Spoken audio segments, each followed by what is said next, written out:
l'histoire d'un jeune homme qui a une maîtresse et qui décide de quitter sa femme, et quand il va dire ça à sa femme, juste avant il se rend compte qu'elle est enceinte, donc il y a une conscience qui lui dit de ne pas faire ça, donc il en est incapable, donc finalement il va quitter sa maîtresse, et au moment où il la quitte, il y a un accident de voiture et il la tue sans faire exprès.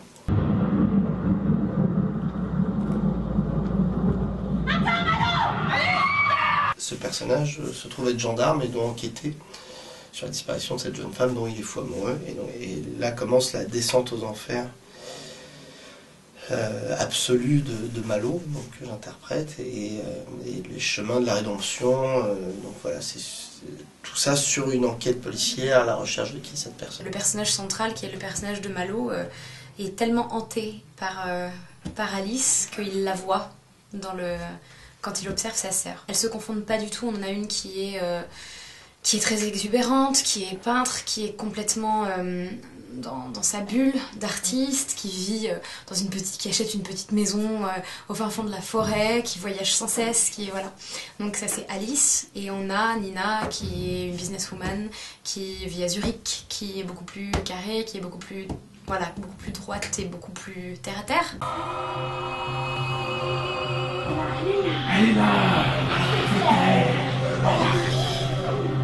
Il y a parmi vous quelqu'un qui m'a fait du mal. Beaucoup de mal. Cette personne va souffrir. Je sais qu'elle se cache.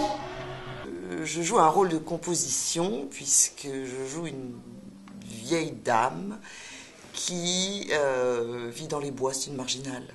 Elle est très très à part. Et en fin de compte, elle a vu des choses qu'elle va petit à petit raconter aux gendarmes.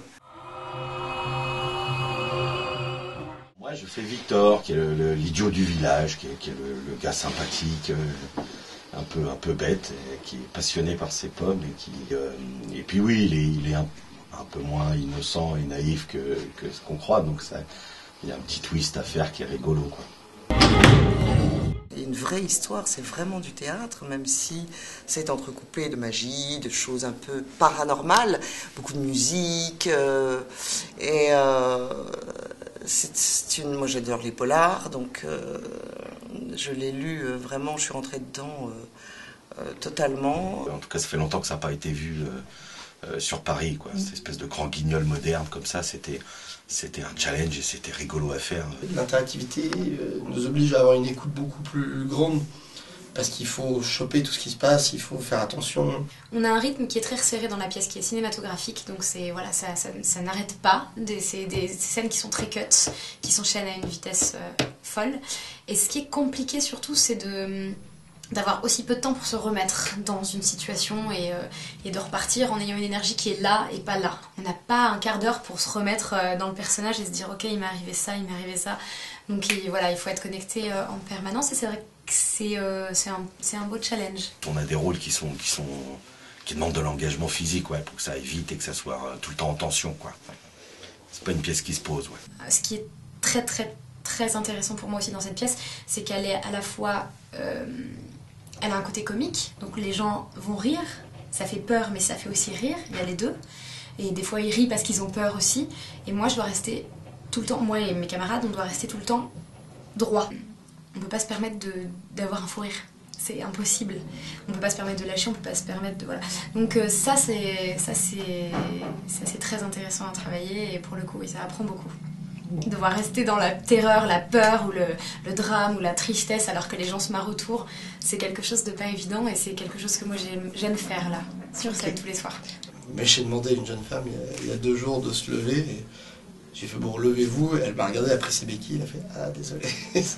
Donc ça c'est des espèces de moments comme ça, voilà, assez incroyable, et ça l'a fait marrer en plus, donc les gens rigolaient, c'était un très bon enfant. Mais...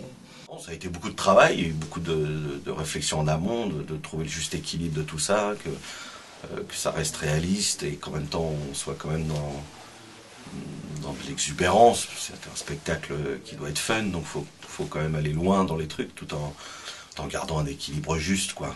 Ça c'était un travail Ouais, compliqué à faire, ouais, avec des doutes. Jusqu'à la première, savoir si c'était bien dosé, si c'était ça qu'il fallait, si c'était crédible et tout ça, quoi. Ça m'oblige à être extrêmement concentrée.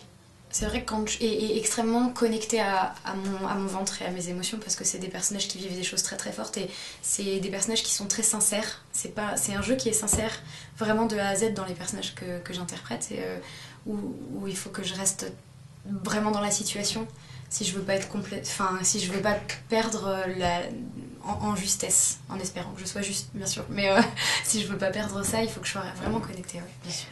On m'a dit ça l'autre fois, c'est comme un spectacle pour enfants mais pour adultes. Ce qui veut rien dire, mais en même temps tout dire. C'est-à-dire qu'on a ce côté très riche, excitant, une histoire un peu là, on a peur, on rit, plein d'émotions, mais en même temps c'est pour des grands, quoi.